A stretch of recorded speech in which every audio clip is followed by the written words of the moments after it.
Bismillahir Rahmanir Rahim. Alhamdulillahi Rabbil Alamin. والعاقبة للمتقين والصلاة والسلام على أشرف الأنبياء والمرسلين نبينا محمد وعلى آله وأصحابه أجمعين أما بعد. السلام عليكم ورحمة الله وبركاته. So question number 29 was, for whom should we offer our sacrifices and our prayers? As sacrifice and prayers, these are all an act of worship. It should not be offered to anyone for anyone except except Allah subhanahu wa ta'ala. As Allah subhanahu wa ta'ala says in Surah Al-Kawthar, verse number 2, Allah subhanahu wa ta'ala says, فَصَلِّ لِرَبِّكَ وَانْحَرْ, and pray to your Lord, فَصَلِّ لِرَبِّكَ وَانْحَرْ, and offer sacrifice. So Allah subhanahu wa ta'ala has clearly said us that all these should be done only for Allah subhanahu wa ta'ala because it's an act of worship. Question number 30. What is the ruling of sacrificing or prostrating or doing sajda to someone other than Allah subhanahu wa ta'ala? Because this is also an act of worship. This is also an act of worship. You cannot offer it for anyone other than Allah subhanahu wa ta'ala, otherwise it is counted in shirk al-akbar. Clear? As Allah subhanahu wa ta'ala says in Surah Al-An'am, verse number 162 and 163, Allah subhanahu wa ta'ala clearly says, قُلْ إِنَّ صَلَاتِي, say that my prayer, وَنُسُكِي, and my sacrifice, وَمَحْيَاي, and my living, وَمَمَاتِي, and my death, لِلَّهِ رَبِّ الْعَالَمِينَ, for the Lord of the universe, لَا شَرِيكَ لَهُ, there are no partners for him, وَبِذَلِكَ أُمِرْتُ, and that is what I am ordered, وَأَنَا أَوَّلُ الْمُسْلِمِينَ, and I am the first of the Muslims, of the believers. Okay, so this is the question number 30 we have just taken. What is the ruling of sacrificing or doing sajda for someone other than Allah subhanahu wa ta'ala?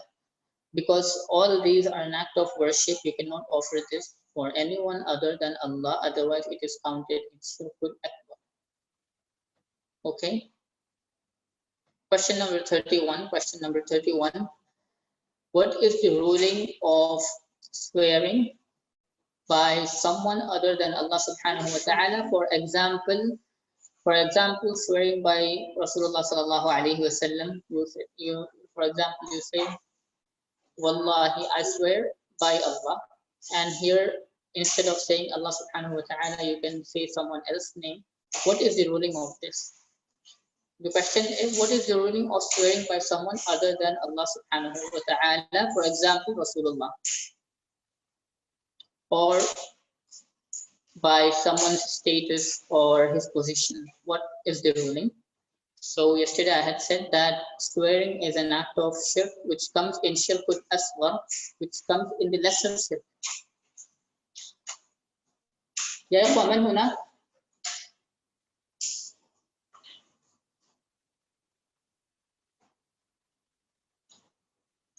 Jazakumullah khair.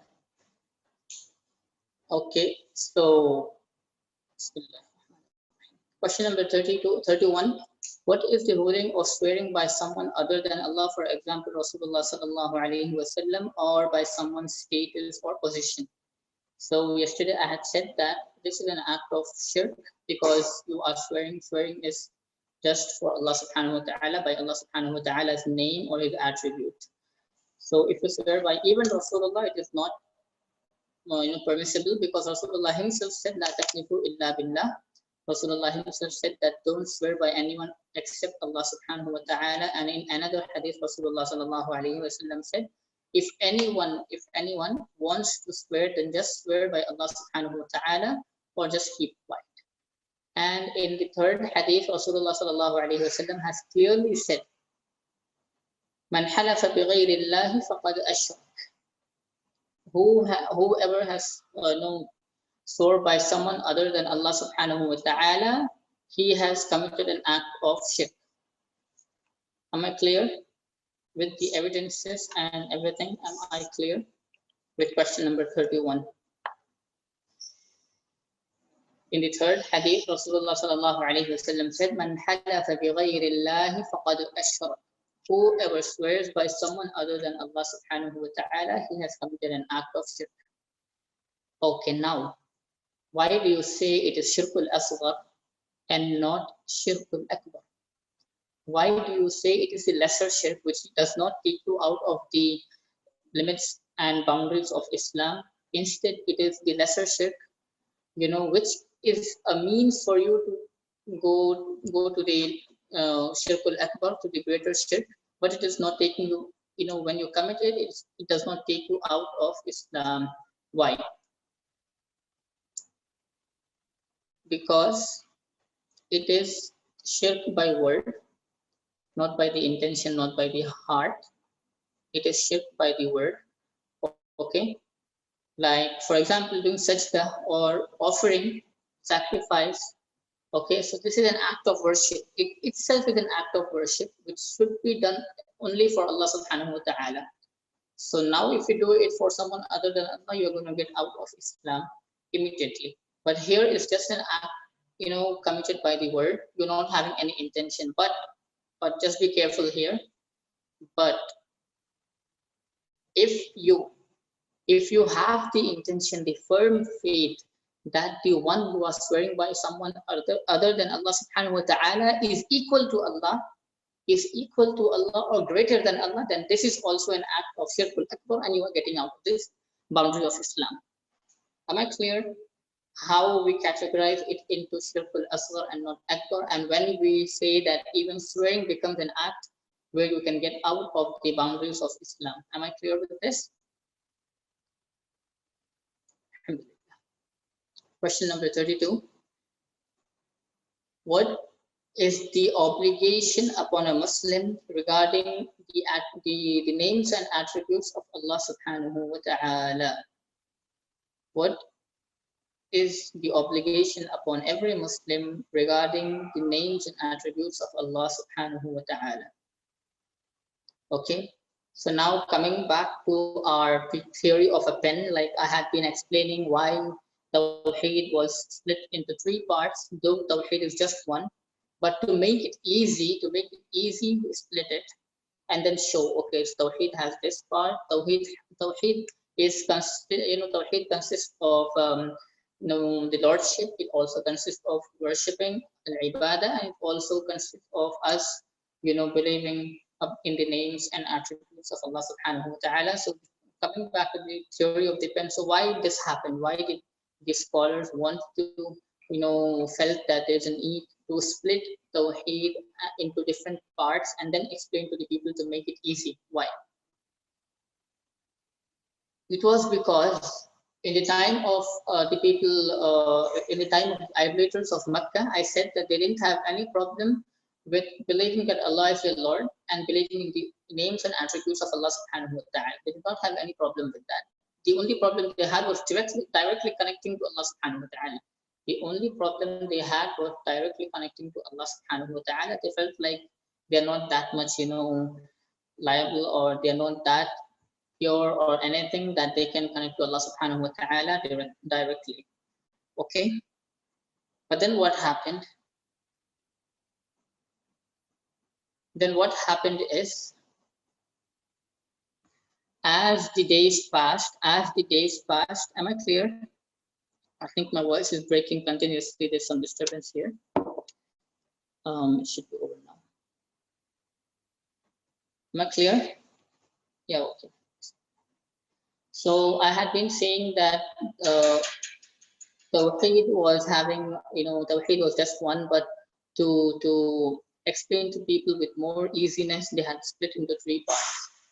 So they showed that Tawheed al-Rububiyyah wal-Uluhiyyah wa Asma wa Sifat. So what happened was, the idolaters of Mecca did not have any problem in believing in the Lordship of Allah and the names and attributes of Allah. They had confusion in connecting directly to Allah subhanahu wa ta'ala. But then it was, cleared in the later times, and then most of the people of Mecca accepted Islam during the conquest of Mecca. Anyways, so when the days passed and Islam began spreading in the other, areas of the world, the corners of the world. So what happened?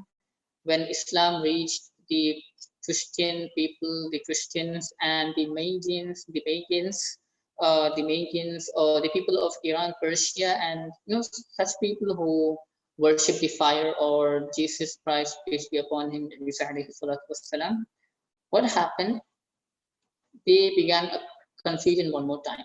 They began a new confusion here. They said, you say Allah has 99 names. That means you have 99 gods. You have 99 lords or creators or anything. Khaliq, Al-Khaliq, then Al-Khaliq, the creator, he is one person. Ar-Raziq, the provider, he is one. Sustainer, Mudabbir, everything, he is one. The Christian, the Magians, they started, creating a problem. Okay, so now, such confusions as other people began entering into Islam, new confusions, new confusions as new people and new mentalities began entering into Islam. So what happened? These scholars found a need for, felt a need was there that they have to split Tawheed and explain to people. Okay. So this is why they had to split Tawheed into 3 parts. And yesterday I had said Imam al-Qurtubi rahimahullah ta'ala, and then I also said that it is in the culture of the Arabs that the more the importance of a thing, the more the names they give. Like for example, sword, it has 500 names, and Allah subhanahu wa ta'ala, he has 99 names, 99 what we know, and there are more than that. Rasulullah himself has more than one name. He says, I'm Muhammad, I'm Ahmad, I'm, in the hadith he says there are 5 mentioned, he says. And then Quran has its own names and attributes. The more the importance of a thing, the more the greater the thing is, the more the names Arabs have that culture. So similarly, Allah subhanahu wa ta'ala is a great being, Allah subhanahu wa ta'ala is a supreme power. So that is why Allah subhanahu wa ta'ala also has names, many names, but he one supreme power, but he has different names because of the different qualities he possesses. And what should be the question number 32? What should be the obligation of a Muslim regarding this? It should be that he should not have any doubt in this. I have been saying this from the beginning, from the verses of the Quran. Allah subhanahu wa ta'ala says in Surah Ibrahim, verse number 10, Allah subhanahu wa ta'ala says, أَفِلَّهِ شَكٌّ فَاطِرُ السَّمَاوَاتِ وَالْأَرْضِ.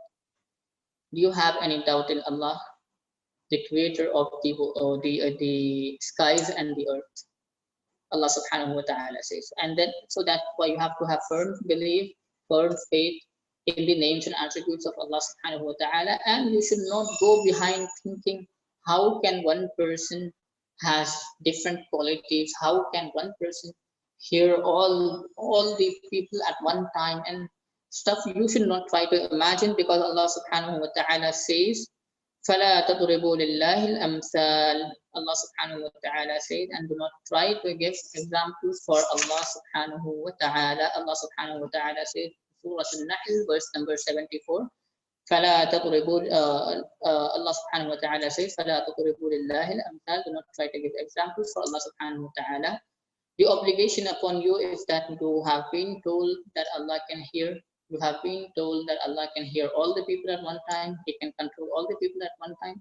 Just believe it. Don't try to go out, because you are limited. Human beings are limited. Allah subhanahu wa ta'ala is something above the imagination of the people. So now if you are able to imagine Allah subhanahu wa ta'ala, then he is also of your level.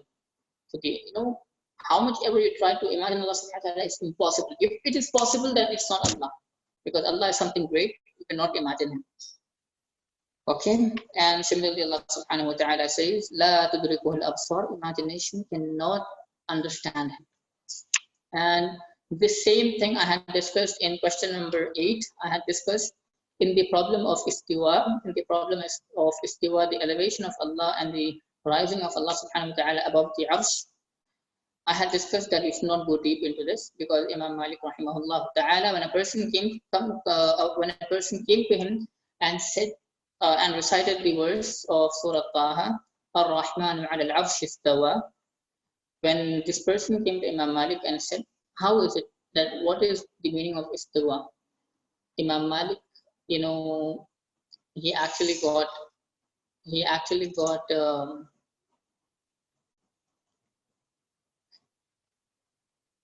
Imam Malik, he actually got, confused.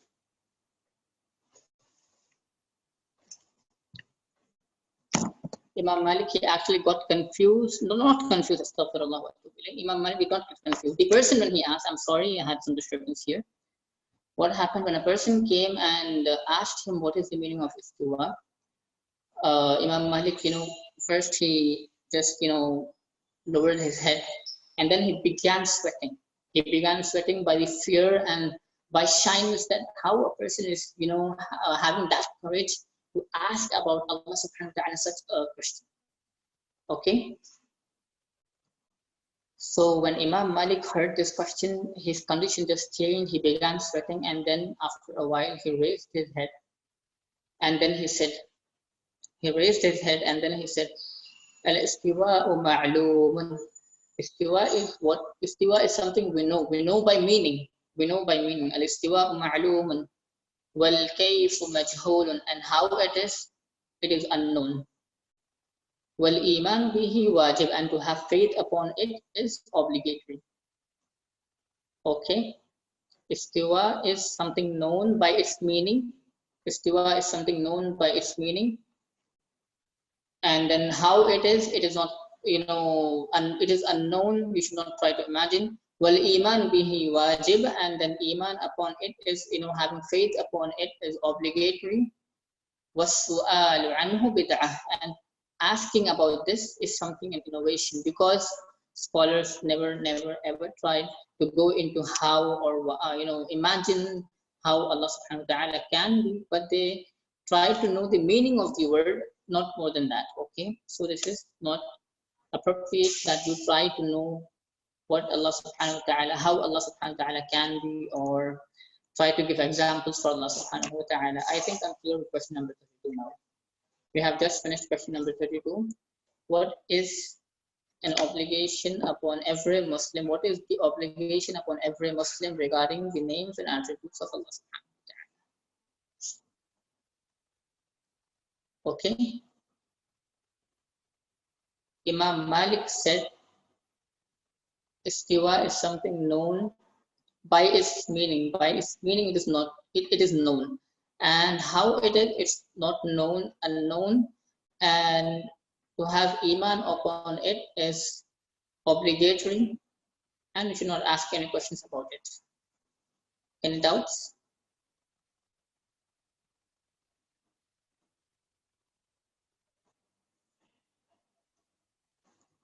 Question number 33. What are the evidences from the Quran regarding the names and attributes of Allah subhanahu wa ta'ala that they are not similar to the human beings? What are the evidences in the Quran that the attributes and the names of Allah subhanahu wa ta'ala are not similar to the human beings? What? I had been saying this also from the beginning. We'll just repeat it. Allah subhanahu wa ta'ala says in Surah Al-An'am, evidence number 1, Allah subhanahu wa ta'ala says in Surah Al-An'am, verse number 103, La tudrikuhul absar, imagination cannot understand him. And then evidence number 2, Allah subhanahu wa ta'ala says in Surah Al-Nahl, verse number 74, Fala tadribu lillahi al-amthal, do not try to give examples for Allah subhanahu wa ta'ala, because I said that human beings are limited, Allah subhanahu wa ta'ala is something unlimited. The more you try to imagine, and if you're, it's so difficult, and it should be impossible, because if it is possible, then there's no difference between Allah and you, Allah and the human beings. So it's not possible for the human beings to to understand or to try to imagine Allah subhanahu wa ta'ala. And then evidence number 3, Surah Shura, verse number 11, Allah subhanahu wa ta'ala says, Laysa kamithlihi shay' wa huwa as-sami'ul basir. There is nothing similar to him. وَهُوَ السَّمِيعُ الْبَصِيرُ, and he is the most hearing, the most seeing. Okay. So with this, we have completed 1/3 of the book. With this, we have completed 1/3 of the book. 33 questions have been done. And with this also, we have finished Man Rabbuk. We have understood the fundamentals of Tawheed in some way, and then we have understood who is your Lord, And now with question number 34, we are going to begin. Ma dinuk, what is your religion? I had said in the beginning, question number 3, most probably it should be question number 3, that what are the 3 fundamentals of Islam that are obligatory upon every human being to know, and that he shall be asked in his grave when he dies. The first I said is Man Rabbuk wa ma dinuk wa man nabiyyuk. The second and third, who is your Lord, what is your deen, and who is your messenger, your prophet. So we have taken the first part of it, who is your Lord, and now with question number 34, we are going to begin, what is your religion? Okay, well, Islam was for everyone. I had said it a few days ago that Islam or Rasulullah or Muhammad sallallahu alaihi wasallam or the Quran was not revealed for Muslims, it was for the humanity. وَمَا أَرْسَلْنَاكَ إِلَّا رَحْمَةً لِلْعَالَمِينَ. Allah subhanahu wa ta'ala says, we had sent you down as a mercy for rahmatul lil alamin, for the whole of mankind, for the whole of universe, alamin, universe. So it is not right to say that Islam is mine or Quran is for the Muslims. No, Quran is for everyone, the Islam is for everyone, the religion, the message is for everyone. So what is your deen? Your deen should be Islam. Of course, your religion should be Islam. Allah subhanahu wa ta'ala says in Surah Al-Imran, Allah subhanahu wa ta'ala says, Inna ad-deena 'inda Allah Islam. The only deen Allah subhanahu wa ta'ala has, Allah subhanahu wa ta'ala accepts is Islam, nothing apart from it. And also in Surah Al-Ma'idah, verse number 6, Surah Al-Ma'idah, verse number 6, Allah subhanahu wa ta'ala says, اليوم أكملت لكم دينكم وأتممت عليكم نعمتي ورضيت لكم الإسلام دينا. Allah says in Surah Al-Ma'idah, verse number 6, وَرَضِيتُ لَكُمُ الْإِسْلَامَ دِينًا, and I have chosen Islam as a religion for you. So Islam should be your religion. Question number 34 is done. Question number 35. Will Allah subhanahu wa ta'ala accept any other religion apart from Islam after Rasulullah sallallahu alaihi wasallam was sent? Is Allah subhanahu wa ta'ala going to accept any other religion apart from Islam after Rasulullah sallallahu alaihi wasallam was sent? No, because Allah subhanahu wa ta'ala has clearly said that there is no deen for with Allah subhanahu wa ta'ala, which Allah subhanahu wa ta'ala is going to accept except Islam. Okay, and then in Surah Al-Ma'idah, Allah says, وَرَضِيتُ لَكُمُ الْإِسْلَامَ دِينًا, and I have chosen Islam as a religion for you. And then Allah subhanahu wa ta'ala also says in Surah Al-Imran, verse number 85, وَمَنْ يَتَّبِعْ غَيْرَ الْإِسْلَامِ دِينًا فَلَنْ يُقْبَلَ مِنْهُ وَمَنْ يَتَّبِعْ غَيْرَ الْإِسْلَامِ دِينًا فَلَنْ يُقْبَلَ مِنْهُ. And those who shall follow any other religion apart from Islam, other than Islam, it shall never be accepted. وَهُوَ فِي الْآخِرَةِ مِنَ الْخَاسِرِينَ, and on the day of judgment he is going to be from the losers. Okay, Allah subhanahu wa ta'ala says in Surah Al-Imran, verse number 85, and Allah subhanahu wa ta'ala says in Surah Al-Ma'idah, verse number 6, and Allah subhanahu wa ta'ala says in Surah Al-Imran, verse number 19, that Islam is the only religion Allah has chosen. And then question number 36. What is the definition of Islam? What is the definition of Islam? Islam, from the beginning we have been discussing, everything is just a repetition and some new things will be added, and it's just, a recap, and a little bit of new things will be added because Aqeedah is something we cannot expand it. It's just limited. We learn that, inshallah, it's over. The thing is done. So question number 36, what is the definition of Islam? Islam is to submit yourself to the oneness of Allah subhanahu wa ta'ala. And what is the oneness of Allah subhanahu wa ta'ala? We have been discussing all this. Until today we had been discussing what is the meaning of oneness of Allah subhanahu wa ta'ala. So it means, Islam means you should submit yourself to the oneness of Allah subhanahu wa ta'ala, and you should surrender yourself to His obedience. You should surrender yourself to His obedience. Okay? You should surrender yourself to His obedience. And then you should also deny shirk and all those who commit shirk, that you are not amongst them. You should deny that you are not amongst them. Okay? So Islam is to submit yourself to the oneness of Allah and surrendering yourself to the obedience of Allah subhanahu wa ta'ala, and to deny any act of shirk and all the people who commit shirk. You should deny that you are not a part of them. You are a part of them. You should deny that. I mean, you should not be a part of them.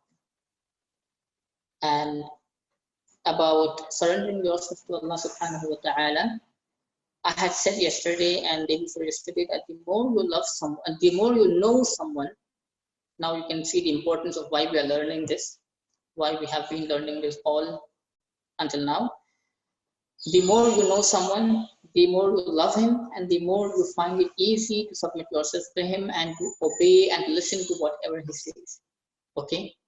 Now you love a person, so you find it easy to, you know more about a person. Now you see this person, the more you know about his good qualities, what do? You love him more. And what happens when you love him more? He says he does this, Khalid do this. You'll be like, okay, I love him, so I cannot deny it. I don't want to hurt him. I'll do it.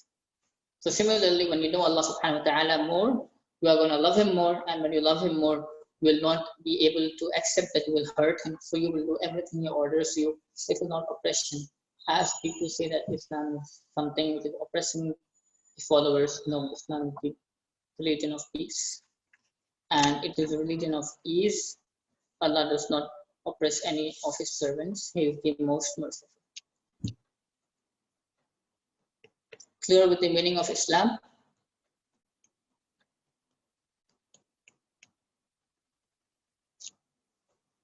Are we clear with the meaning of Islam? Alhamdulillah. Question number 37. What are the pillars of Islam?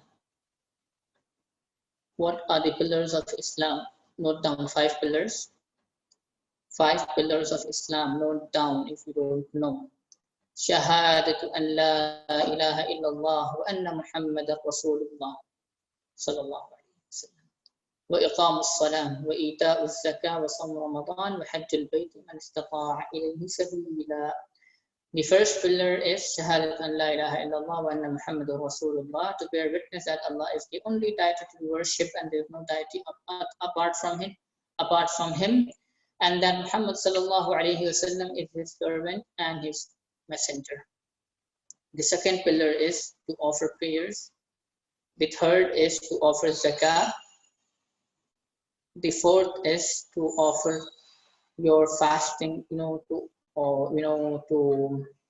fast in the month of Ramadan. And inshallah, in a day or two, we shall be entering the month of Ramadan. And it has a lot of virtues. If you have time, we'll discuss about it. Or you have our senior scholars, you can ask them. So, and the final pillar is pilgrimage, Hajj, around the, Kaaba, the house of Allah subhanahu wa ta'ala. Here there is a condition: those who can, those who are capable of doing it, those who are capable of offering Hajj. If you're not capable, then it's not obligatory upon you. If you are capable with the wealth and with the, health, energy, then you have to offer Hajj, or else it's not obligatory upon you. And what are the evidences for this? In Hadith Jibril, one of the famous Hadith Jibril. It is in Sahih Muslim, and also you can find it in. It is the second hadith in the 40 ahadith of Arba'in an-Nawawiyya, the 40 ahadith of Imam an-Nawawi. This is the second hadith of Jibril. Rasulullah sallallahu alayhi wa sallam, when Jibril alayhi salatu wasalam asked him, what is Islam? He replies, الإسلام أن تشهد أن لا إله إلا الله وأن محمد رسول الله وتقيم الصلاة وتؤتي الزكاة وتصوم رمضان وتحج البيت إن استطعت إليه سبيلا. Islam is that the five pillars. Islam is that you testify that there is no God, no deity to be worshipped other than Allah subhanahu wa ta'ala, and Muhammad sallallahu alayhi wa sallam is his final messenger, and to offer salah and zakah and then fast in the month of Ramadan, and to offer hajj pilgrimage if you are capable of doing it. And also the third hadith of the 40 hadith of Arba'in an-Nawawiyya is actually the hadith mentioned in Sahih Bukhari or Muslim. It's also there in the third hadith of 40 hadith of Arba'in an-Nawawiyya. بني الإسلام على خمس شهادة أن لا إله إلا الله وأن محمدا عبده ورسوله وإقام الصلاة, until the end of the hadith, the same words, the same pillars. Okay, so I have some time left here and I'm with you. Amongst the adab, amongst the manners of people, of the seeking of knowledge is from the examples of Imam Ash-Shafi'i and Imam Malik rahmatullahi alayhi ajma'in. Imam Ash-Shafi'i was the student of Imam Malik. What happened, he used to go to Imam Malik and learn a book of hadith. So he used to be so careful in turning the page. When he turns the page, he used to turn it really carefully that the sound should not be heard to Imam Malik. That much respect he had. And there is also one more Imam from the Salaf. He was so shy and he used to respect his Imam so much that he was shy to spread his legs towards the direction of his Imam's house, the teacher's house. And we can take an example of Ibn Abbas radiyallahu anhu, one of the greatest companions of Rasulullah sallallahu alaihi wasallam. He wanted to learn some hadith. He was very young when Rasulullah passed away, around the age of 13. So he wanted to learn some hadith from a companion, from another senior companion. So what he did, he went to his home, but he saw the door was locked and the time was not suitable for him to knock and disturb the senior companion. So what he did, he waited there. He slept on the doorstep. He slept. And when the companion came out and saw Ibn Abbas radiyallahu anhu sleeping there, he said, "Oh, cousin of Rasulullah," he was the cousin of Rasulullah. "Oh, cousin of Rasulullah, you could have told me and I could have come to you." He said, "I have to come to knowledge. Knowledge should not come to me." So we have so many great examples of our great people, of the Sahaba and the Imam of the Muslims. We should learn from it. And when someone is teaching, you should not speak or ask anything, because it's good. The more you ask, it's going to benefit you, but don't try to ask in the middle, because there's something the teacher would like to say, but he misses. It is there in front of him. He wants to say, or it's there in his mind. He wants to say. He sees something or he sees something distracting, and just forgets it. Even if he sees it, he's not able to, realize that he has to say this point. So I hope everyone shall keep this in mind and benefit from this and implement it. Because the Sahaba radiallahu anhum ajma'een, whenever they used to learn Quran, Ibn Mas'ud radiallahu anhu, one of the greatest companions, he said that not just Ibn Mas'ud, many companions said that we used to learn Quran in 5 verses. We used to take 5 verses, we used to understand it, we used to implement it, all the commands and everything, and then we used to go memorize the another 5 verses. 5, done, do everything, not just memorize it. Memorize, implement, understand, then take another 5 verses. So take slowly and try to understand it and implement it. Jazakumullahu khairan.